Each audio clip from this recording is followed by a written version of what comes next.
Hello friends, my name is Lalit Soni and you are watching Target UPSC Prelims 2024 by Drishti IAS. This is a current affair revision series. In this episode, we will be talking about certain current affairs from your IR section, International Relations sections.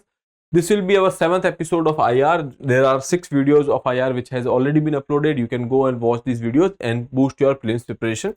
So let's start with today's session. The first topic is related to your India-Myanmar relations. Recently, there was this decision by the central government of India that the free movement regime between India and Myanmar will be suspended. Okay, actually not suspended, will be withdrawn.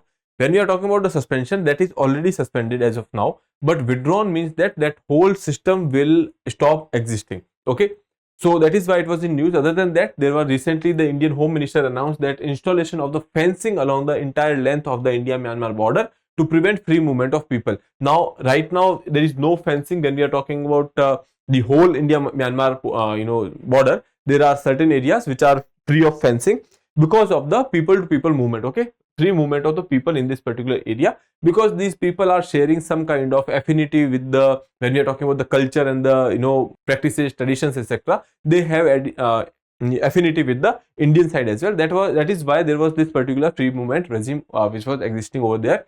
The current decision to withdraw from the free movement mechanism, that is free movement regime agreement with Myanmar, is being reviewed as part of this particular initiative. When we are talking about this thing, when we are saying that they will be fencing the border, and with fencing there will be the suspension of this free movement mechanism or free movement regime. The decision aimed to prevent the movement of people along the 1643 kilometer border passing through the states like Manipur, Mizoram, Assam, Nagaland and Arunachal Pradesh. Okay, now coming to the you can say free movement regime. What is free movement regime? So basically those people, let's say this is the border.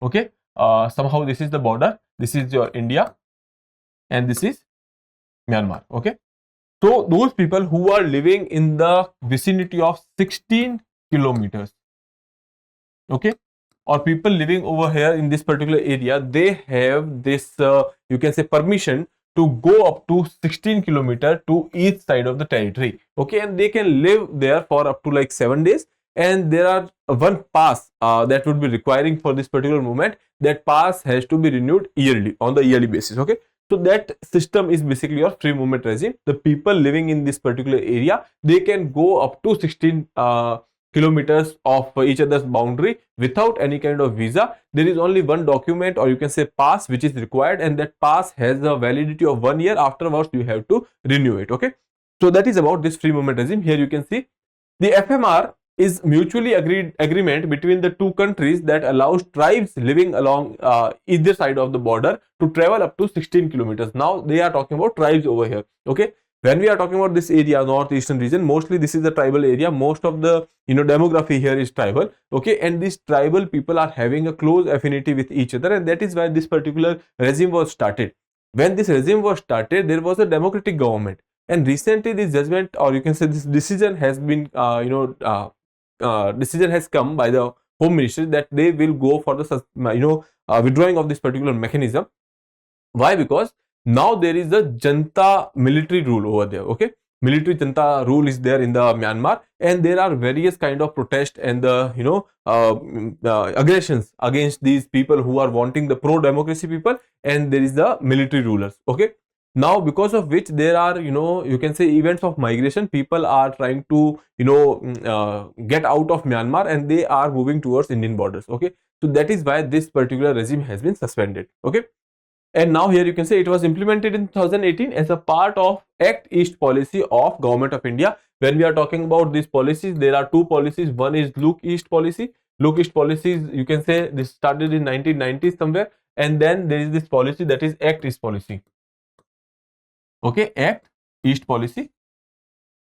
This is a policy measure of 2014.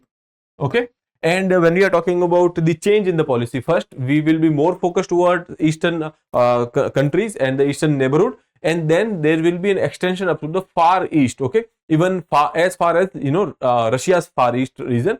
So the thing is, we are having you can say focus on the far eastern region of this particular area. So that is basically your Act East policy. Okay, more focused and more goal oriented. Then This is important for us for the connectivity to the northeastern region as well. Okay.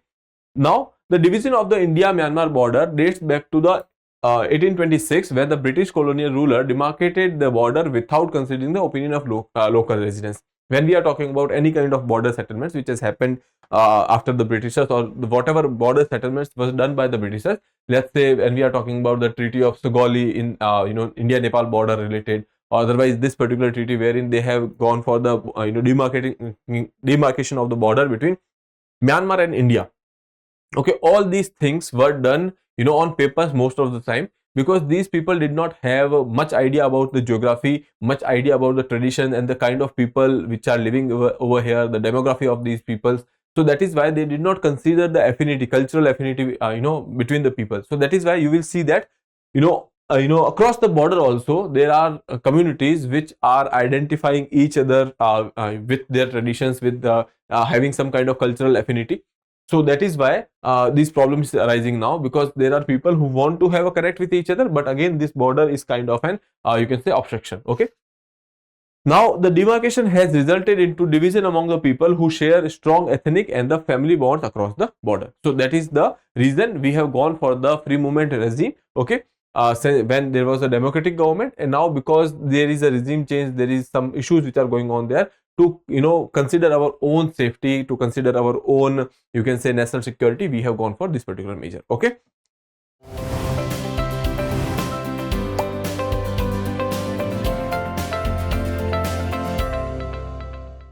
So let's move ahead. Apart from the promoting people-to-people contact, the free movement regime was conceived to promote the local trade, business activities and border hearts. Okay, so people used to go for the employment across the borders. Now coming to this particular map, here you can see that there is this particular border, which is your border of Myanmar. Okay, so it is having starting from the Arunachal Pradesh, then there is Nagaland, then there is Manipur, and then we have Mizoram. Okay, so these are the states of India which are forming border with the Myanmar. Okay, so this particular name of the states become important for you, and this is a border of nearly 1643 kilometers. Okay, so you can remember these states for your prelims point of view. Now moving further, Uyghur forced labor. Okay, so you must have heard about these Uyghur Muslims. Okay, so this is a community which is found in basically your Xinjiang region of China, and they have been in, you can say, news for the religious you can say persecution which is happening over there. Okay, now why it is in discussion? So recently a China-based German automobile brand Volkswagen was seized in US for violating the Uyghur Forced Labor Prevention Act. Okay, so there is this particular act, and under which this particular automobile brand was actually seized. Now the thing is, this is not important for us. Okay, or other than that, this allegation have been made against the notable US and European Union companies including Apple and Zara for their involvement in the forced labors in the China's Xinjiang province. This is not important for us. What is important is that who are Uyghurs and why is there such kind of problems are there. Okay, and what is this Xinjiang province? When we are talking about this Xinjiang province, that is the place where most of the Uyghur Muslims are based in China, and these Uyghur Muslims are basically having cultural affinity with the countries of Central Asia. Okay, so that is why China identify them as a minority, but not an indigenous minority. Okay, so they say that they are outsiders. Okay, so there is some kind of discrimination which is happening against these Uyghur Muslims in China, and to the extent that there are various kind of camps, okay, which are running over there, so that they can culturally brainwash these people.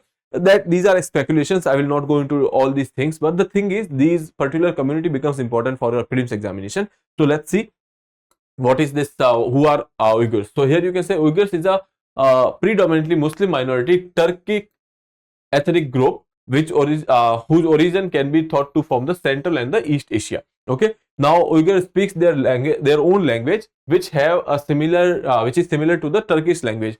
So basically, we can say that somewhere these Muslim community is having their origin from this particular area, and the Uyghurs find themselves culturally and ethnically close to Central Asian countries. Okay, Uyghur Muslims are considered to be one of the 55 officially recognized ethnic minorities communities in China. they are recognized minority communities in China, but the thing is they are not considered indigenous communities. The next statement says, however, China recognizes Uyghur Muslims only as a regional minority and denies that they are an indigenous group. Okay, so that they are saying that this group does not belong to China. They have been outsiders, they have settled here, so they are minority indeed, but not a indigenous group. Okay, so this is about Uyghurs. Here you can say currently the large population of Uyghur ethnic community lives in Xinjiang region of China. Okay, wherein various companies having their manufacturing units over there like Zara and Apple, and that is why these you can say Uyghur Muslims are being used as a labor over there, and in many cases there are incidences of forced labor. Okay, a significant population of Uyghur Muslim also live in neighboring Central Asian countries like Uzbekistan, Kyrgyzstan and Kazakhstan. So that is obvious. Now Xinjiang is technically an autonomous region within China, and the region is rich in minerals and share borders with the 8 countries, including India, Russia and Afghanistan. Okay, so here you can see this is basically Xinjiang province of China. You can say this is the northwestern province. Okay, and here there are various countries which are having border with that, like Mongolia, Russia, Kazakhstan, Kyrgyzstan, Tajikistan, a little bit of Afghanistan over here. Okay, Pakistan does not have such border with you can say Xinjiang region, and then India has a border with Xinjiang. Okay, so this is about your Xinjiang and the neighboring countries. Please remember all these things. Okay, there are certain books which says that Pakistan is also forming a border with them. That is de facto maybe, but otherwise they are not, because see here Pakistan's border starts from somewhere here, and this is where somewhere Xinjiang province starts. They have Afghanistan in between. Okay, so that is the part where India forms a direct border with Afghanistan. Okay, no doubt this part is right now illegally occupied by Pakistan, and that is why a few books says that Pakistan also forms a border, but that is not true. As per our understanding, as per our stand, Pakistan does not have a border with Xinjiang because this area belongs to India. Okay, now moving further, India-Bhutan relations. Recently, Prime Minister has gone for a visit despite elections being in the country. So recently, Prime Minister of India was awarded the Order of the Druk Gyalpo. Okay, so this is the award which is you can say Bhutan's highest civilian award, which has been given to our Prime Minister. So please remember the name, Order of the Druk Gyalpo, Bhutan's highest civilian award. He is the first foreign head of government to receive this honor. So that is why it becomes even more important for us, and this was given recently in this year only, 2024. So it becomes even more important. Now Bhutan India exchanged several MOUs in the field of energy, trade, digital connectivity, space, agriculture. That is a general statement. MOU finalized on the establishment of a rail connectivity between the two countries. Okay, so between you can say Bhutan and India. So India's Assam basically is the place from where we have direct rail connectivity. They have gone for the project. We will talk about that. Now, Order of the Druk Gyalpo Award. The Order of the Druk Gyalpo is Bhutan's highest civilian order or award. The award is given to the individuals who has demonstrated exceptional contribution to the society by embracing the values of service, integrity and leadership. Their contributions are evaluated in line with the Bhutanese values, with emphasis on the holistic development, cultural preservation and the regional harmony. On the basis of all these things, our Prime Minister has been awarded with this particular award. Okay, now here you can say what are the major agreement which has been signed by India and Bhutan. Here you can see establishment of the rail link. Here this particular rail link, that is the Gelepu Kokrajhar.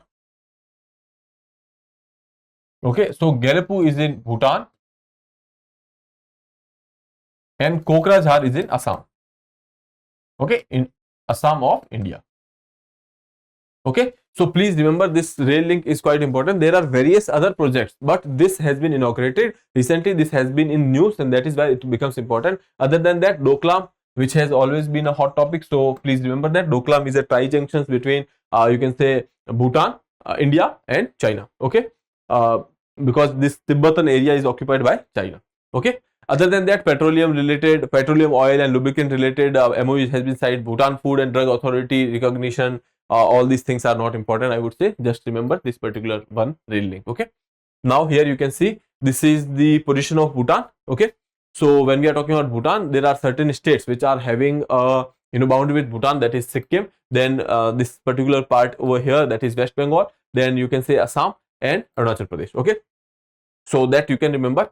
Other than that, this Sakting Wildlife Sanctuary has been in news because this is a new area of you can say conflict between China and Bhutan. Okay, so that is why it has been in news in last 2-3 years. So please remember that is the Sakting Wildlife Sanctuary, that is that is actually located in Bhutan. Okay, now there are some old dispute between Bhutan and China. There are new dispute. This new dispute is basically Sakting Wildlife Sanctuary, so that we have just discussed. Other than that, there are few old disputes like that is Dokla, which we have already seen. Okay, this happened in 2017 somewhere. And then Zakarlung, Pasamlung, these are the old disputes. Okay, so please remember the names if they might ask you somewhere. So that is why. Okay, now next part is here the top honors which has been given to PM Modi. So here you can go through these names like Order of the Druk Gyalpo, which we have just seen. Okay, it has been given in actually it's announced in 2021, and then it has been given recently. And then Palestinian Grand Collar of the State of the Palestinian Award, then Order of Saint Andrew Award, that is State Award for the Ghazi Amir Amanullah Khan. All these awards has been given. I don't have to go through the name of each and everything. You can just take a screenshot, take a look at this now. Moving further, India's effort for Security Council reform G4 model, why it is in discussion. Okay, so basically there was this meeting of G4 and participating in the intergovernmental negotiation on the security reform, UN Security Council reforms. India presented a detailed model on the behalf of G4 countries for such reforms. Okay, so basically these G4 countries are basically pro-reform countries. Okay, it is a grouping of 4 countries. These countries are basically your Brazil, Germany, India and Japan. Okay, now they are saying that there should be expansion of the UN Security Council. There should be an expansion of the permanent members as well as the you can say non-permanent members. Okay, so that is why they have come up with the model framework, and that framework has been put forward by India on the behalf of all these 4 countries. The model includes new permanent members democratically elected by the UNGA. Okay, and so flexibility on the veto issues. Okay, when we are talking about the working of the UN Security Council, there are 2 concerns. One, it is not fully representative of the today's demography, because at the time of the end of the Second World War, when it was actually made, okay, at that point of time, the countries like Japan, countries like India were not part of it. And now the countries like Japan, India, when we are talking about Brazil, Germany, these are prominent you can say economies which are supposed to be a part of decision making body, or which are supposed to be part of being at the high table. Okay, so that is why there is a need to go for the reforms. And second issue in the UN Security Council is the veto. Because of the veto power which has been given to the permanent members, there is no effective decision making which is happening over there. When we are talking about the issue of Israel and Palestine, so Israel Palestine or Israel Hamas issue which is going on recently, otherwise the Russia Ukraine issues, on such issues there is no, you can say, concrete guideline or no concrete result which has come out of UN. So that is why we can say that if that particular reforms are not happening, then this UN Security Council can be a body of no use. Okay, that is why they are advocating these reforms. What are the key features of the proposed G4 model? That cannot be very much important, but again I will go through it. Addressing the underrepresentation, as I told you, there are various countries which are emerging economies, which are like you can say, when we are talking about India is the 3rd largest economy in the terms of purchasing power parity. Okay, and among the 5 largest economy otherwise also. So that is why the representation of India becomes you can say imperative. Now membership expansion, G4 model recommends expanding the membership of the Security Council to 25 to 26 member, in which there can be 6 permanent member which can be increased, and 4 to 5 non-permanent members can be increased. 2 new permanent member from each African state and Asia Pacific states. Okay, so that is there, and 1 from the Latin America and the Caribbean state, and 1 from the Western European and the other states. Okay, so basically they are saying that 2 plus 2, 4, 5 and 6 members in the permanent membership. Now when we are talking about the structure of UN, there are 6 fundamental organs of the UN. That is, 1 is General Assembly. Okay, so there are nearly 193 something members.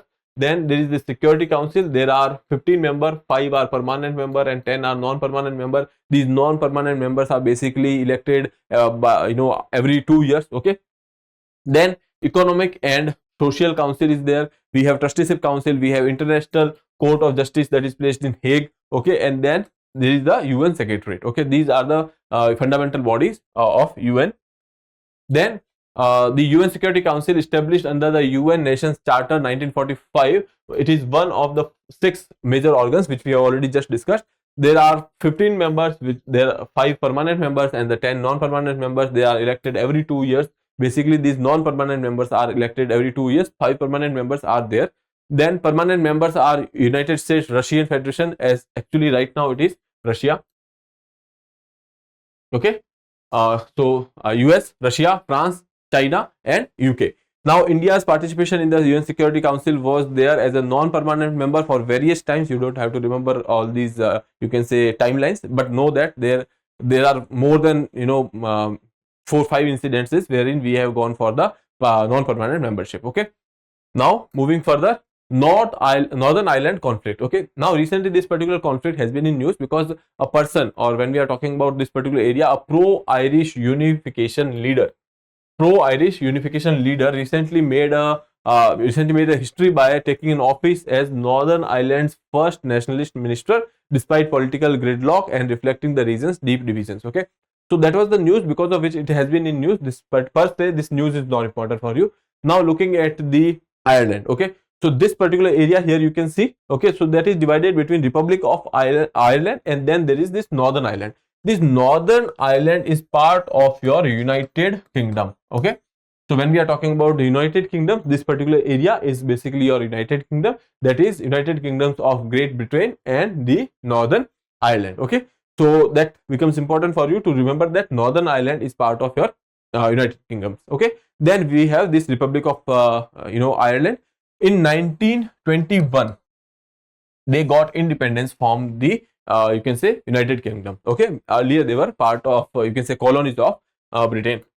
Now formation of Northern Ireland. So as after a bloody struggle, it was able to gain independence from England with Anglo-Irish Treaty of 1921. You can remember this particular fact.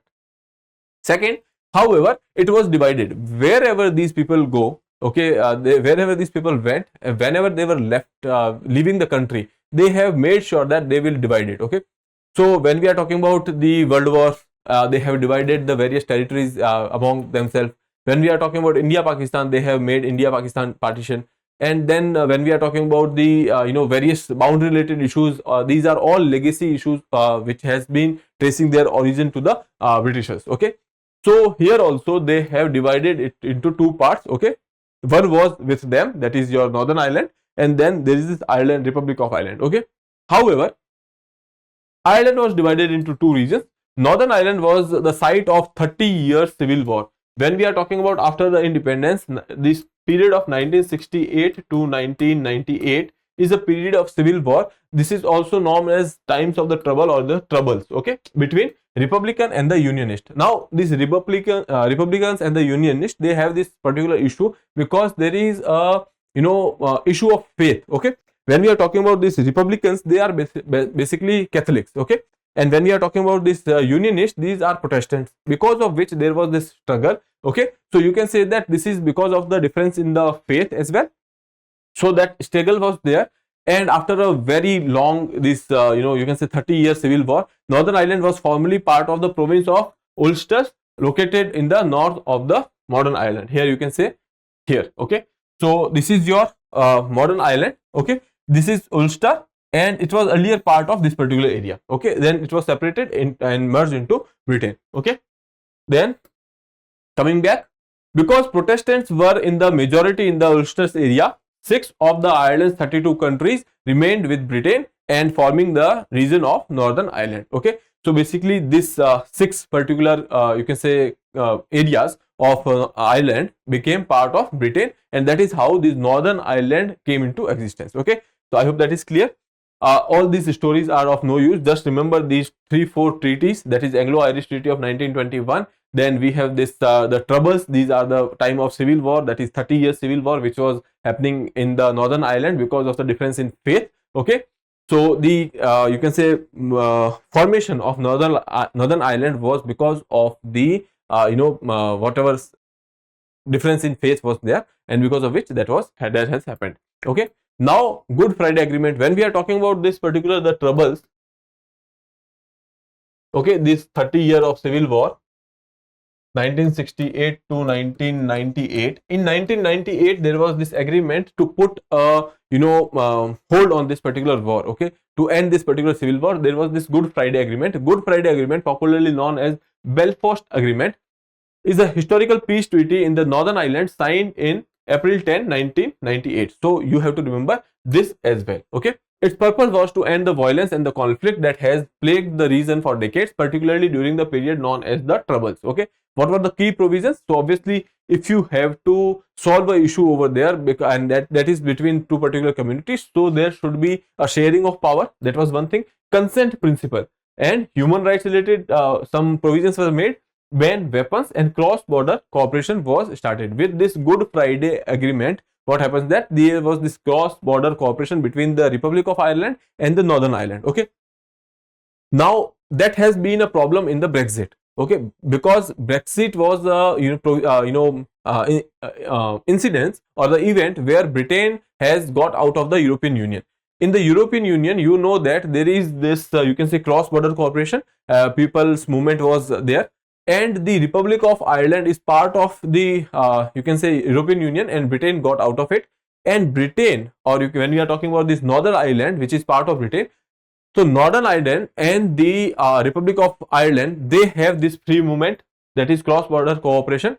And as per EU, or you can say when as per the Brexit, that there should not be this particular movement, and that is why there was this issue how to tackle this situation, wherein as per the Good Friday Agreement, there was this cross-border cooperation, and as per the Brexit, there should not be, or there should be restriction on the cross-border cooperations, or you can say free movement of the people along the borders. Okay, so that is why this particular topic was in news in the recent past.